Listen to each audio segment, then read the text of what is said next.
The Iowa International Center Dialogue Series is a monthly educational program available at no cost to the public, thanks to the generous support of DuPont Pioneer and supporting sponsors. Dialogue events and videos offer a unique opportunity for our community to engage in and learn from important cultural conversations with international experts, and to draw on and highlight the extensive knowledge these individuals bring to our schools, workplaces, and community. For more information about the Dialogue Series and the Iowa International Center, please visit www.iowainternationalcenter.org.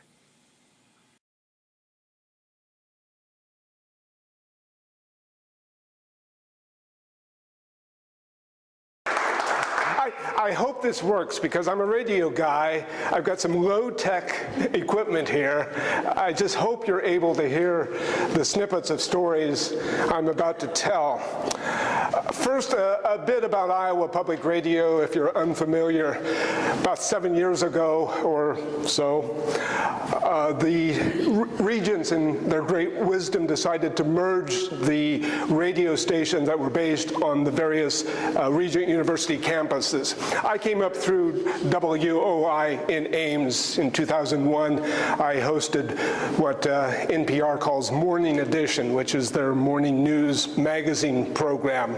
So I was grandfathered in through WOI. The other stations are WSUI in Iowa City and KUNI in Cedar Falls, the three stations that merged together into a statewide network, which I thought was a brilliant idea and has made us a better news operation, in my humble opinion. A little bit about me. I have a diverse background. I started in theater, much to the regret of my mother, who was very unhappy that I went off in that direction for a few years, but I came back to journalism, graduated from the University of Iowa's journalism school in the late 70s, worked commercial radio for a bit, including WHO here in the fine city of Des Moines. Disappeared a little bit into newspaper work. I was a business reporter for the Business Record here in Des Moines for several years. Then got caught up in academic public relations, worked at Des Moines University, which was called the University of Osteopathic Medicine and Health Sciences at that time. And then worked at Central College in Pella for a few years, basically telling the stories of students and professors and their great work. So it was an easy PR job. Now, about being in Iowa, which I give full credit to my former news director, Jonathan Ahl, as the driving force behind this series. I went into his office with a different idea. I was going to do something I was calling 1 in 3 million. And it was this idea I stole from the New York Times, actually. I wanted to tell individual stories of people quietly doing remarkable things in Iowa. It's just going to be a one-on-one sort of thing. And he said, nice idea, but I have a better idea. I would like, it's something he had been playing with for a number of years at different radio stations, in fact. He said, I would like to do something, I'm toying with the idea of calling it Being in Iowa.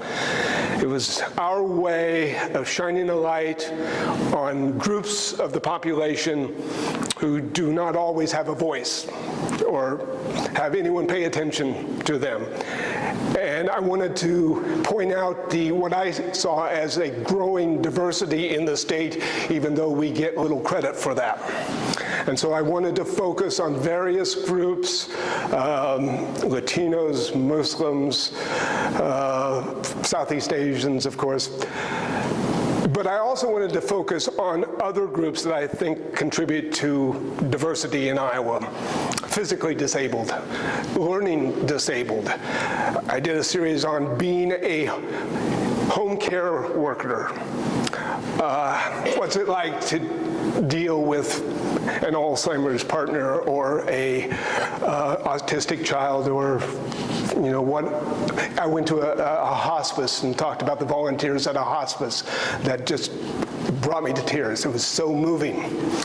So this series has been my way of telling the stories of people. It's almost like 1 in 3 million. I'm telling the stories of people who are doing good work in this state, and damn it, deserve credit for it. So I started the series with the fastest growing minority population in Iowa, the Latino population, which at the time I was doing the story was at 5% of the state population, and estimates had it going to 11% in a very short amount of time.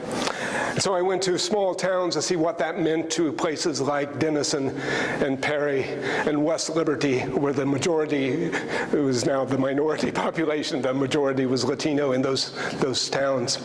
What did that mean to their sense of being? I went to talk with a young woman celebrating a very big birthday, the quinceañera, and talk about the amount of money her family spent on this one coming out party. It was quite a remarkable conversation. The story I'm going to play a 2 or 3 minute snippet from, and this is where I hope this works. I went to a horse ranch that's located near the Iowa State Fairgrounds, where a group of Mexican cowboys were training their horses for the rodeos.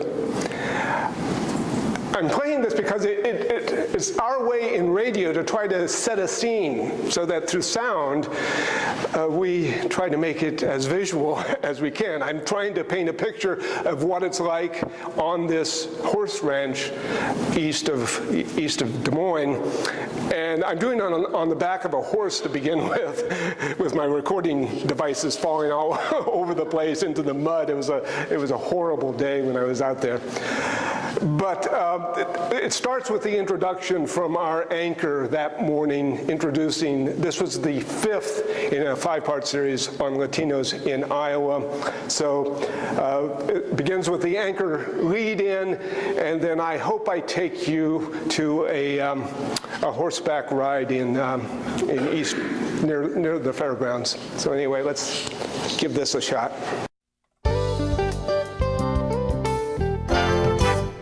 This is Morning Edition on Iowa Public Radio. Good morning, I'm Emily Boyer. Today we conclude our week-long series on answers to the question, what does it mean to be Latino in Iowa?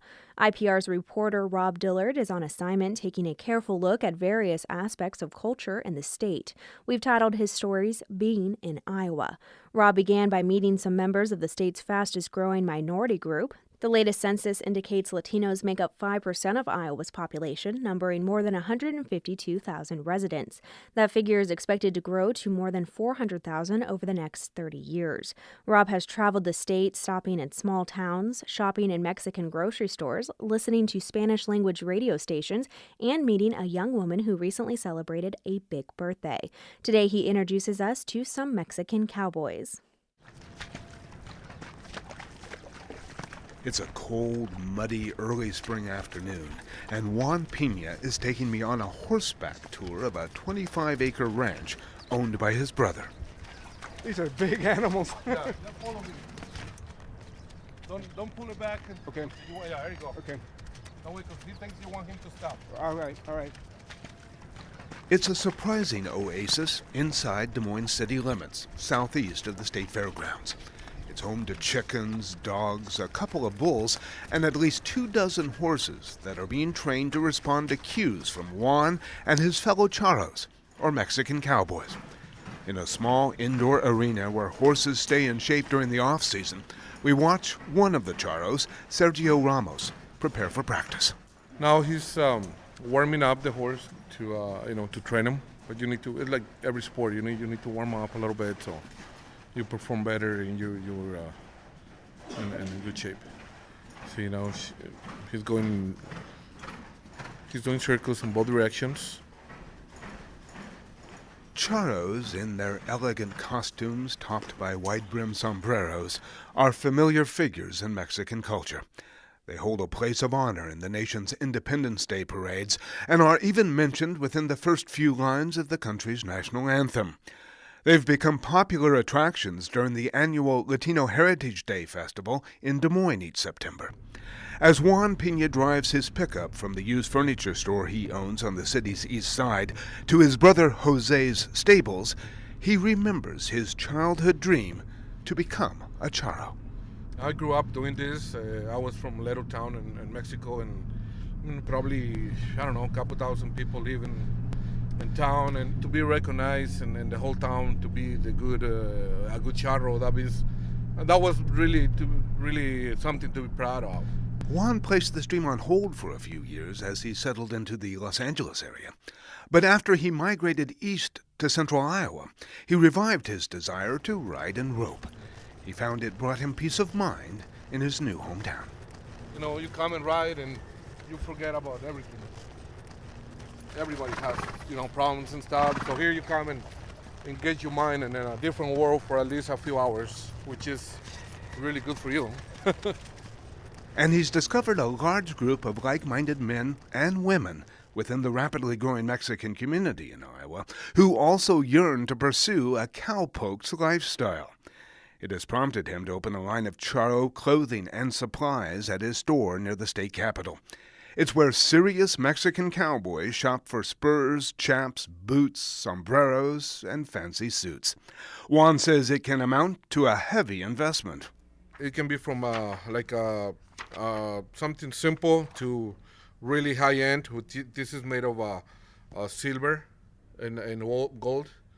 So, you're talking about probably $5,000-$6,000 suit right there. Teams of charros, of which there are now 7 in Iowa, compete in charreadas, Mexican rodeos. The cowboys are scored on their riding and roping abilities. But these events have raised questions among animal welfare advocates. They point to a practice known as horse tripping, when a stallion's legs are lassoed and the steed is pulled to the ground. It's outlawed in 9 states, including Nebraska. Juan Pena says it does not occur in Iowa, and the executive director of the Animal Rescue League of Iowa, Tom Colvin, says he's found no signs of it. We had another person that was very concerned that it might be going on at a Mexican rodeo that was going on in Des Moines. We sent somebody down there, could not find that horse tripping was going on, and quite frankly, since then I haven't heard any complaints about it going on. The American Charro Association, which sanctions charreadas in the U.S., says it banned horse tripping some 15 years ago. Juan Pena says charros in the States want to keep alive their traditions, but they also abide by rules designed to protect animals. Back at the Pena Ranch, horse trainer Sergio Ramos continues the morning workout with his latest student. The filly responds well to his commands. She's doing good. Yeah, she's a pretty smart horse. The thing that I like is pretty quiet, She like to put good tension, and she's pretty nice horse for ride. Any people can ride this horse. But not the way Sergio does. With a flip of the reins, he begins her quickly rotating around one solidly planted hind leg. With a slight prod, she reverses the spin. This complicated and graceful maneuver will earn her and her charro partner big points when she makes her debut on the charreada circuit later this summer. On a horse ranch southeast of the state fairgrounds in Des Moines, I'm Rob Dillard, Iowa Public Radio News.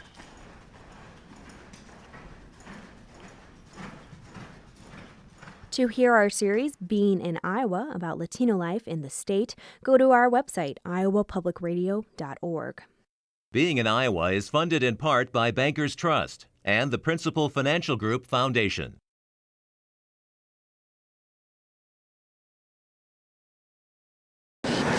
Then I moved, as I say, I touched on a lot of different things with this series. And I wanted to touch on Muslim life in Iowa because we're connected to that heritage in surprising ways. For one thing, the Mother Mosque of America is in Cedar Rapids. It's the oldest continually operating mosque in America. So I went over and met the imam at the Mother Mosque of America. Also did some things. I talked about halal, the food, the dietary requirements of Muslims. I talked about some of the myths about Islam. Talked to some converts, some Christians who had converted to Islam. And then I went to El Cader. El Cader is named after a Muslim freedom fighter. It's the only town in America named after a hero from the Muslim world. It's an Algerian, and because of that, this Algerian restaurateur moved from Boston to El Cader just so he could live in the town named after the hero of his culture. It was so fun, and the food is great, by the way. If you ever have it, I think it's still open.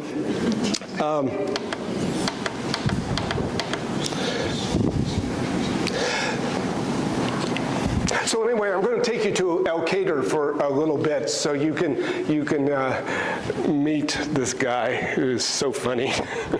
The Clayton County town of El Cader is a postcard pretty place, nestled amid timbered bluffs, the Turkey River flowing through it. It's so attractive, in fact, a man moved halfway around the world from his birthplace to live here. This was the selling point for me into wanting to move to El Cader. We have this beautiful view.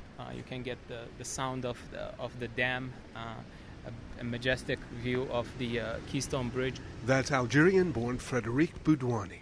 He's on the back deck of his restaurant, Cherez, named after his sister, where couscous is the house specialty. He proudly wears a replica of the jersey worn by the Algerian soccer team during last year's World Cup. Boudouani holds the distinction of being the only Muslim resident of El Cader.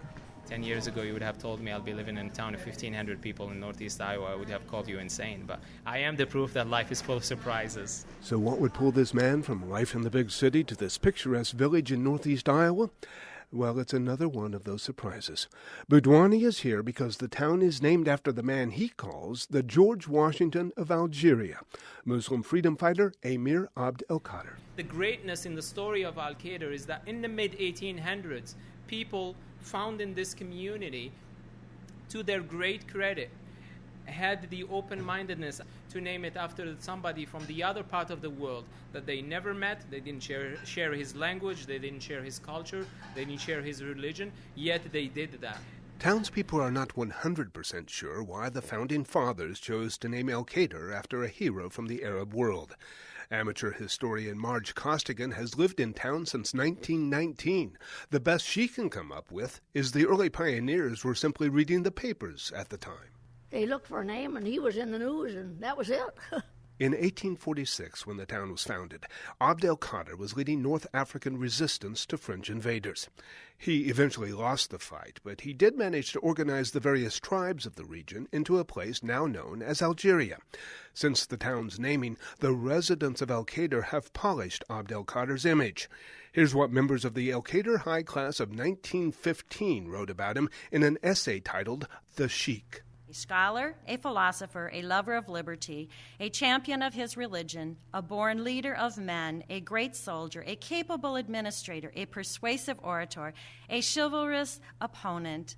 The reader is El Cader native Kathy Garms. She directs the Abd el-Kader Education Project, which takes advantage of the town's connection to this legendary Muslim figure to teach Iowans about Islam and the Middle East. It was a little slow to start a couple years ago when we started on the project, and now greater awareness, people realize that this is something that they need to know. We no longer can be sheltered. We have to be proactive in learning whenever we can. The project sponsors an essay contest for high school students, hosts an annual forum on Islam in El Cader, and offers teacher workshops across the state. El Cader has also capitalized on its bond to the Muslim world to become one of the smallest communities in the U.S. to form an overseas sister city relationship. It's with Mascara, Algeria, the hometown of Abd el-Kader. Former Mayor Ed Olson was a key figure in establishing the tie, but not everyone in town was happy about it. Olson's widow Ruth says he lost his re-election bid not long after leading a contingent from El Cader to Mascara. We were guilty when we came home of being too enthusiastic. We were, the 10 of us were flying high, so to speak, and it just didn't mean that much to everybody else. That was in the early 1980s. It took another 20 years before the El Cader-Algeria link brought Frédéric Boudouani to town. The first thing we did is showed up in town, found the sign that said Al Cader, and got out of the car and took a picture next to it. I was like, okay, well now what? The town's name kept pulling at Boudouani. By 2006, he could no longer resist. So he pulled up stakes in Boston, where he was living, and opened an Algerian restaurant on Main Street with Iowa native Brian Bruning. Frédéric soon became a minor celebrity in El Cader, and whether he liked it or not, a spokesman for all of Islam. Throughout the years, if there is a terrorist attack across the world, people will show up here and ask me my point of view. I'm like, why do they hate us? I'm like, go ask them. I don't know. I'm your neighbor. I live right next door to you. I don't know why they hate us. His neighbors have stood by him over the past 5 years. Like many Iowa towns, El Cader flooded in 2008. The peaceful Turkey River turned vicious and caused $250,000 in damage to Sheriffs.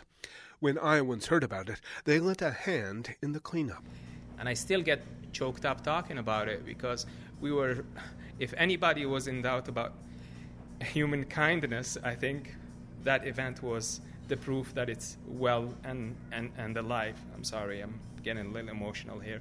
So Boudouani has settled into El Cader with no plans to leave.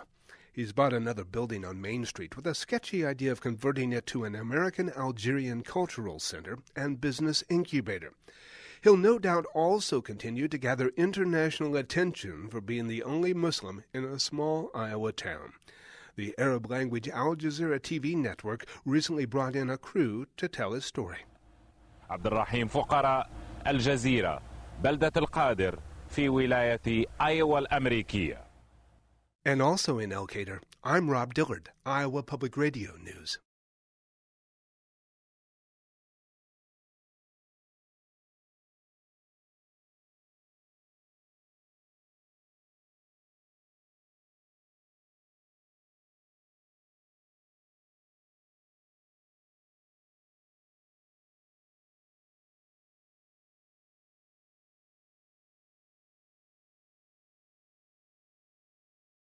I want to touch a little bit on the Southeast Asians because of Iowa's important role in bringing the Thai Dam, the Bow people, and so on, and currently the Burmese to the state. So I'm going to play a little bit from the Southeast Asian series.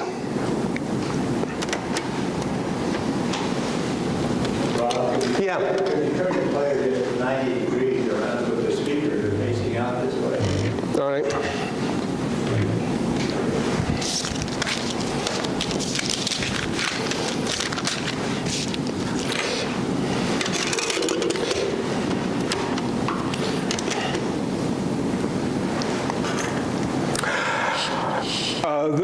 The first guy you'll hear was one of the first Thai Dam to come to Iowa in the mid-1970s when Governor Robert Ray opened the state's arms to the Thai Dam after the Vietnam War.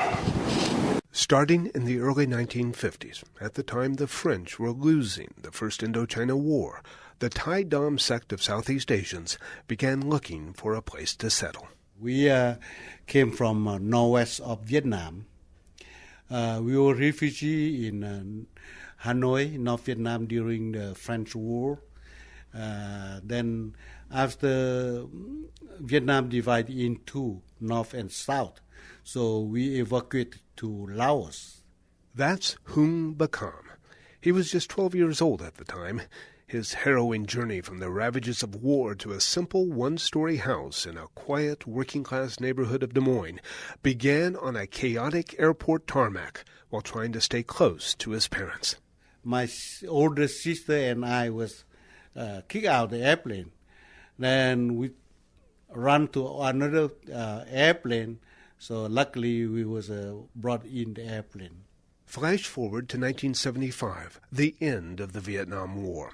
Bacom and many of his fellow Thai Dam had spent 20 years in refugee camps in Laos. But that country also fell under communist rule. The Thai Dam, who were sympathetic to Western interests in the region, had nowhere to flee. At that time, when we was in refugee camp, no country accept us. This is where the focus of the story shifts to Iowa. With the aid of an American diplomat named Arthur Crisfield, the Thai Dam put out a call for help.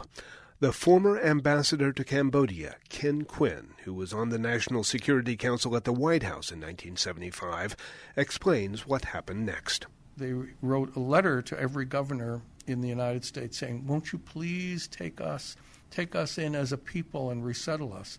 And the only one who answered was Governor Bob Ray of Iowa. Quinn is now president of the Des Moines-based World Food Prize Foundation.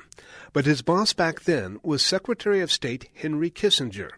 As the U.S. government prepared for an influx of Southeast Asian refugees, it installed a policy that prevented large groups of them from landing in the same spot. Quinn says the Thai Dam wanted to stay together. There was a fairly small number of them, and if they were to be scattered around, they would not have anybody else to interact with. And so their culture would be lost, all of the things that would provide stability for them. Quinn says that's when Governor Ray came to bat for them. The longtime Republican chief executive of the state was unable to be interviewed for this story because of a bout of illness. But Quinn, who eventually worked in the governor's office to help with resettlement, says Ray convinced U.S. officials that bringing the Thai Dam to Iowa as one group was the right thing to do. It's to his credit that, one, he was willing to accept them, and number two, that he was then willing to go and fight for it in Washington and successfully convince the U.S. government to make a big exception. And it's their credit that they were flexible enough to do that. The governor established a task force for refugee resettlement and housed it at the agency now known as Workforce Development. In October of 1975, the first plane carrying 300 Thai Dam refugees landed at the Des Moines airport. Hung Bacom was on the second aircraft that arrived a month later. Even with the promise of a unified presence in Iowa, he says the Thai Dam were scattered across the state. Then we split at that time, everybody crying. Very, very, very miserable. Since he could speak some English, Hung Bacom immediately landed a job serving as a liaison between the Thai Dam and the state. The situation was much different for Bonchai Bacom. He was 14 when he was sent to the western Iowa town of Denison with no ability to communicate. The hard thing is the language. The language is very, very hard for us, for me. He says his struggles with English in the early days led to some awkward moments with his host family.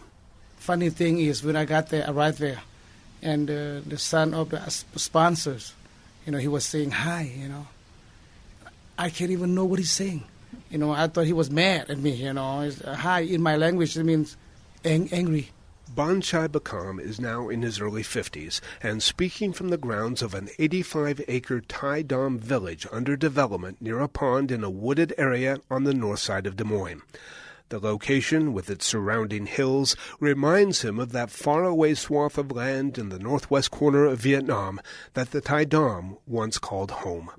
Most of the 8,000 Thai Dam who still live in Iowa have migrated to Des Moines. That accounts for between 80 and 90% of the total Thai Dam population living in the U.S. After being uprooted more than once by world conflicts, the Thai Dam have found a place to stay.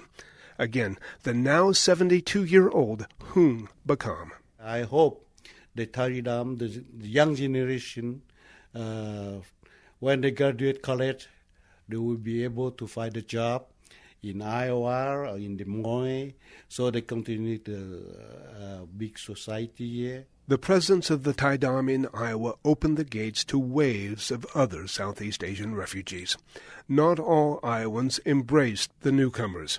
A Des Moines Register poll in the late 1970s showed 51% of those asked opposed resettlement.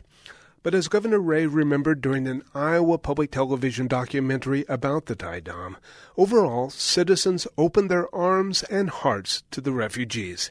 He said it made him so proud of his state. In Des Moines, I'm Rob Dillard, Iowa Public Radio News.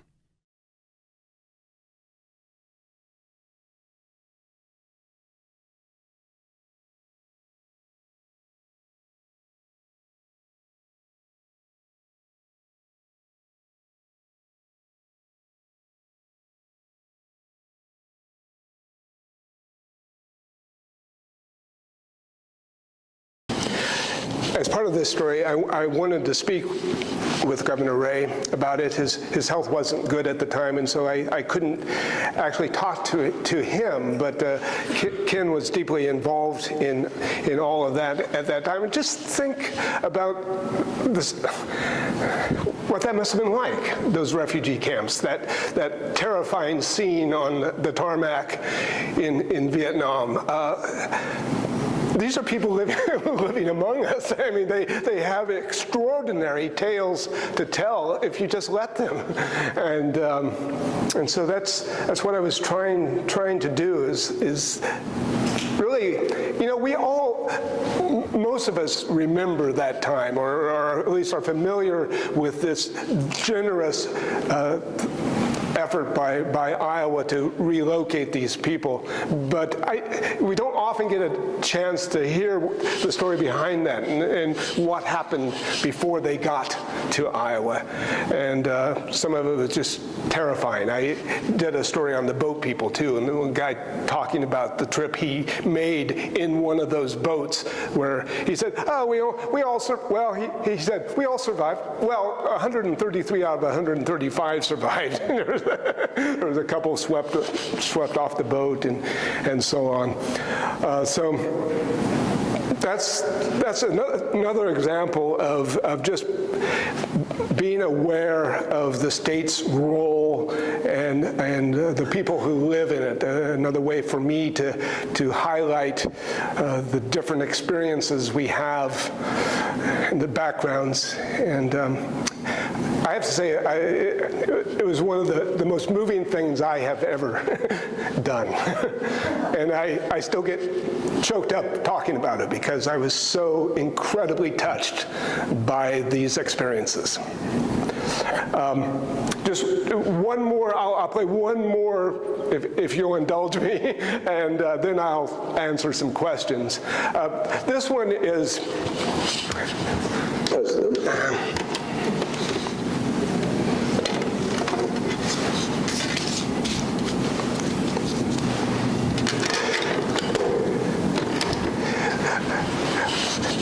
there's a Sikh temple in West Des Moines, and I had just come back from India, where I had a chance to go to the Golden Temple in Amritsar. If you ever have the chance, it is an extraordinary place. And when I was at the temple in West Des Moines, I was sort of a rock star because I said I'd been at the Golden Temple and their eyes just got big. And I go, whoa, that's cool. Anyway, that's what kind of led me to this story. It was a week of talking about different ways to relate to God. I did one story on Mormons. I did a story on, I went out to the Hindu temple in Madrid. That's another beautiful place. If you ever are driving along south of Madrid and look to your left, you go, whoa, that's an incredible building. I did one on atheists and Quakers, and then this one, I'll just play a little bit of this. The proper name for a Sikh house of worship is Gurdwara, or gateway to the Guru. The first thing I do as I enter a one-story brick building not far from the Valley Junction shopping area of West Des Moines is remove my shoes and cover my head with a bright orange scarf. Chanting and music fill a room where people sit cross-legged in quiet meditation. I'm escorted by Gurwinder Singh Kapoor. One of the ways that you'll see them meditating, you'll close your eyes as the minstrels are singing the Shabads. They will actually meditate on the mantra Waheguru, Waheguru, Waheguru, which means God is one, God is one, God is one. Waheguru, God is great. Singh Kapoor is an IT trainer at Principal Financial Group in Des Moines. He's one of the estimated 300 Sikhs living in Iowa. He wears his unshorn hair under a turban, and his chest-length beard is tied up with string. Sikhs say hair is a gift from God, and they are submitting to God's will by not cutting it. Singh Kapoor says it also serves as a reminder of the vicious treatment suffered by the early practitioners of his faith. We tell ourselves that they have given everything to religion, hence, following simple rules like keeping our hair, keeping our beards, practicing the code of the Khalsa is so critical in the religion. Khalsa for the Sikhs is an ideal, pure state. Those seeking it follow the 5 articles of faith of Sikhism, known as the 5 Ks. Kesh, the long hair. Kunga, a comb worn in the hair as a sign of cleanliness. Kachera, cotton undergarments that signify chastity. The Kura, a steel bracelet worn as a reminder they are connected to God. And the Kirpan, a small sword to indicate justice and honor. Then there is the turban, which sets Sikhs apart as much as anything else. Des Moines businessman Harbhajan Singh says they have worn the distinctive headwear as an act of defiance since the beginnings of the religion. That time the Muslims used to wear turbans, and the rulers told that no other person can wear a turban except the Muslims. Yes.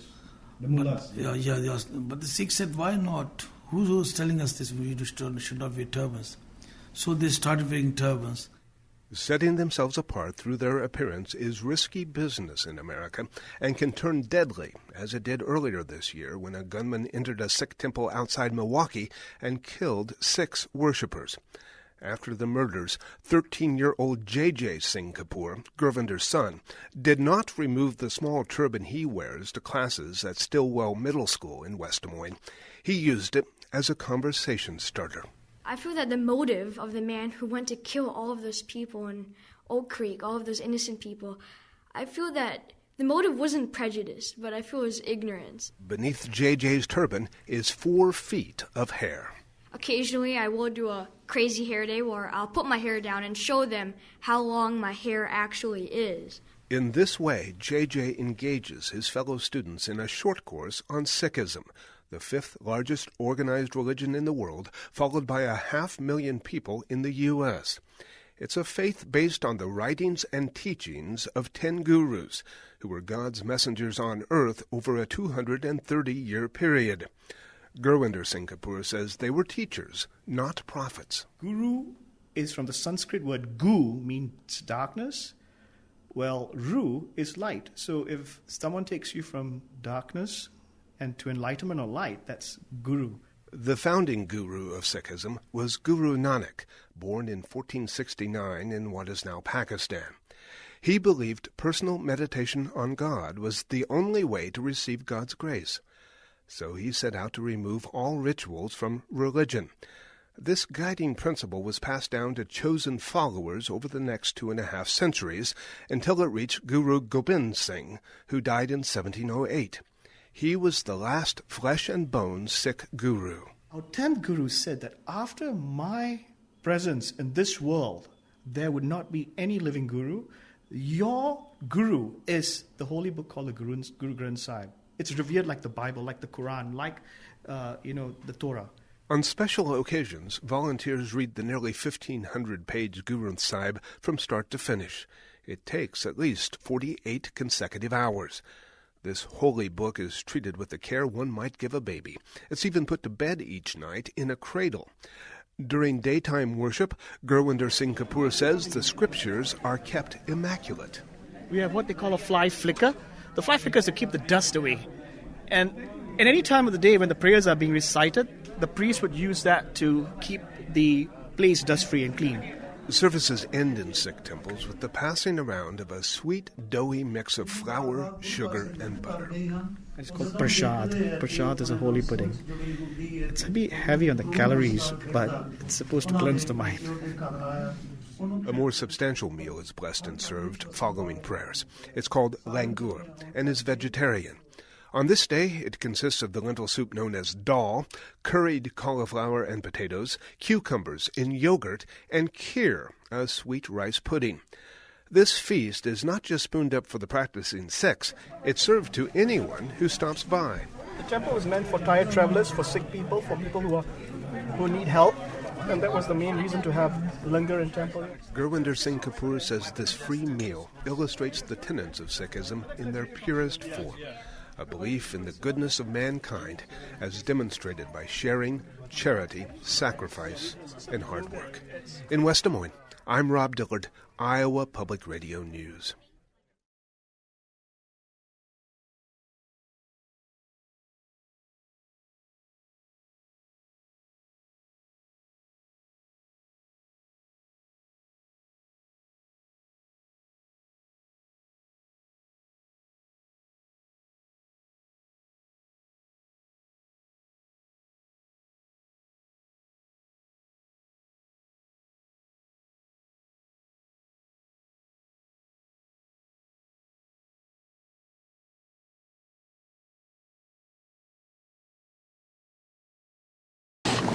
I had to get JJ in there. JJ was the most amazing young man that I met during the whole reporting for these series. He was just a delight, just an absolute delight. Can you imagine the education that I'm getting doing this? I had no idea of any of that. It wasn't actually a short course. It was a very long course for me.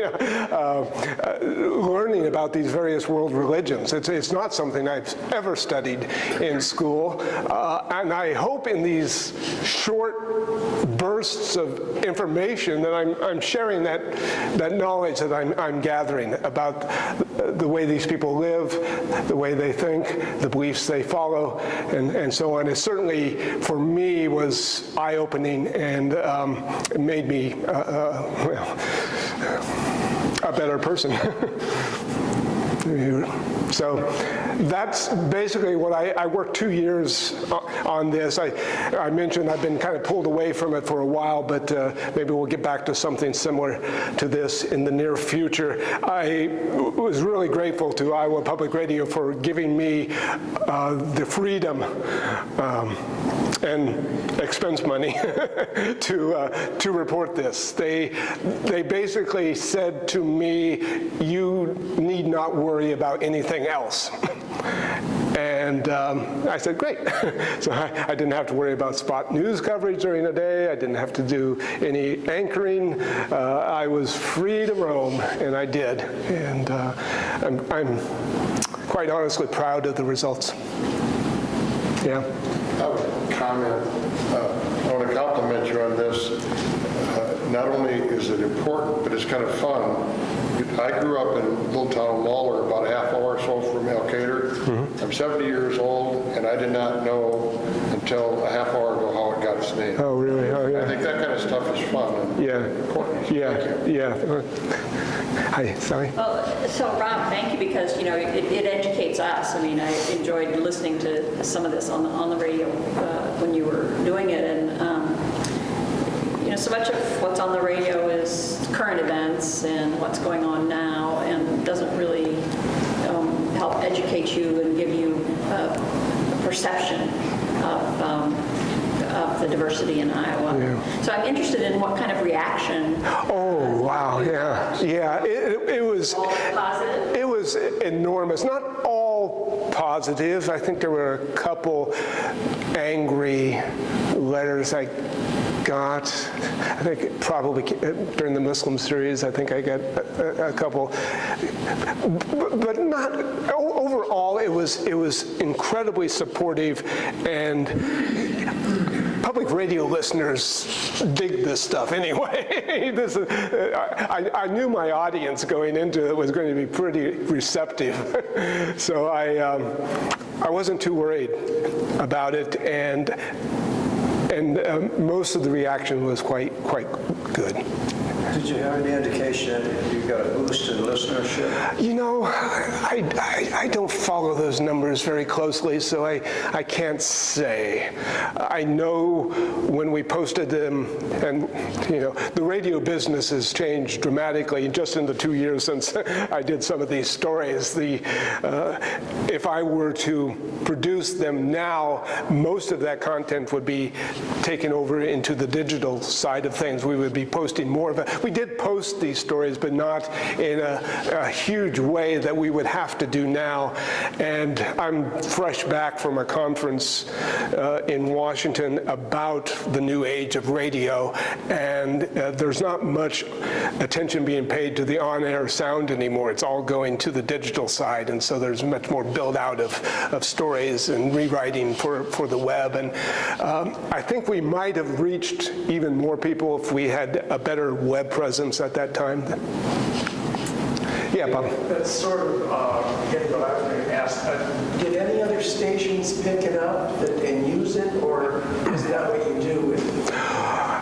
The national network did not pick it up, but we are part of a group of stations in Iowa that include WVIK in the Quad Cities and a small station attached to Kirkwood Community College in Cedar Rapids, and a station over in the Omaha Council Bluffs market. We share material with these stations. They are public radio stations, but not part of Iowa Public Radio. And so it did air on those stations, but not outside the state. Yes? Sounds like this was a unique experience for you. Would you say that this experience changed you in any way that you still think about? I like to think that I went into it with a pretty good attitude about all of this and the people, and I was open-minded to this diverse look at the state. What did change me was how, I think I mentioned earlier, just how gracious everyone involved in these stories was, and how they opened their hearts, minds, and mouths to me, and just treated me like I wanted to make sure that they knew I would approach this respectfully. And once I made that clear to them, it was great. They just said, all right, I'll spend as much time as you can spare. And it was really fabulous. So I guess the one thing that changed in me is just a better appreciation of the generosity of people. After they ran, did you get follow-up correspondence from the people you didn't? I did, and they were grateful. They were so happy to have had a chance to tell their stories to a large audience. Yes, to a person. They were really sweet about it. Go ahead. If you take a group like, say, the Latinos, there are so many angles in which you can take that story. What process did you use in narrowing down which angles you were going to take? Good. That's tough. Tough decisions were made. No reporters were harmed in the making of these decisions. I knew I wanted to talk about small town, because that's where the biggest changes were taking place in Denison and Perry. And this was, I'll try not to get too distracted, but it just reminded me of something. This was not part of the series on Latinos, but I went to West Liberty, which again is majority Latino now. It has one of the most incredible education systems in the state. Beginning in preschool, parents have the choice of enrolling their students in a bilingual education that begins when they're 4 years old and continues through high school, so that they're taking classes in Spanish and English. And I swear, I was there at a time when the first class who had gone through the whole system was graduating. You listen to the native Spanish speakers speak English, and the native English speakers speak Spanish, and you close your eyes, you could not tell a difference. It was incredible, really quite remarkable. But so I wanted to focus on what changes were taking place in small town. Food is such a big deal, and it's had such an impact on the way we eat in Iowa. So I did a story on food. I was noticing more and more Spanish newspapers and listening to more Spanish radio, personally listening to Spanish radio, that I knew I wanted to talk about what impact it was having on the media environment. What else did I do? I went with the Charl, and I knew I wanted to do a quinceañera, just because those were really highlights of the culture as I was reading about it and learning about it. Yeah. Did you visit West Union? I did not visit West Union, no. Not far from Alcater. Yeah. And of course, the mix there is Judaism, Christianity, but it goes more than religion to cultural issues, economic issues, justice issues. Another small town that has just totally changed. Yeah, I should look at that. I also meant to get up to Postville and did not get to Postville either as part of this, but yeah, Jack. Rob, you alluded to your early career in theater. I had one too, and the same reaction from my mom. So how would you compare life now versus life then and on stage? Well, it's not that far removed. There's a lot of theater going on here. There's still an interpretation of script. Yeah, absolutely. And this is nice because I'm writing my own script, so I'm also a playwright. Yeah. Bob, I think what you're doing here is a great service for cultural reasons, because I think most of us would agree today that most news is wider than it is deep. And with the advent of electronic, we are so immediate and we're so capsulized that I'm afraid that a lot of these stories will not be known for future historians and others if there aren't some enterprising people like you pulling them out and getting them down in a stable form. Yeah. In my retirement, I hope to record these into a book form if I can find the time. Anything else? Is the series available that we can? I was going to talk to my executive director about that at some point, how we make it more. This is Myrna Johnson, by the way. She's our executive director of Iowa Public Radio. Yeah, I think we should package it. I think we should package it. Let me show my prejudice. Do you have a book in the works? Yeah, right. Yeah, it won't come out in book form though. It'll go on the web. Yeah. This gentleman just said, made me think about, we're hearing all these stories now about World War I veterans and World War II veterans, and some of these fellows who have never told their stories before.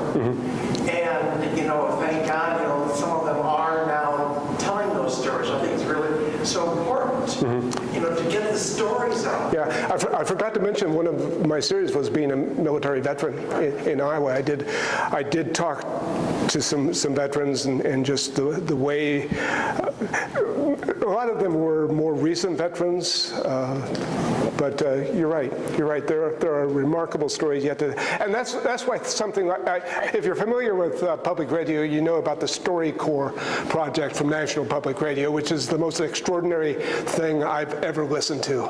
It it was a simple and brilliant idea to sit down in a booth with family members or friends and have them tell each other their life story.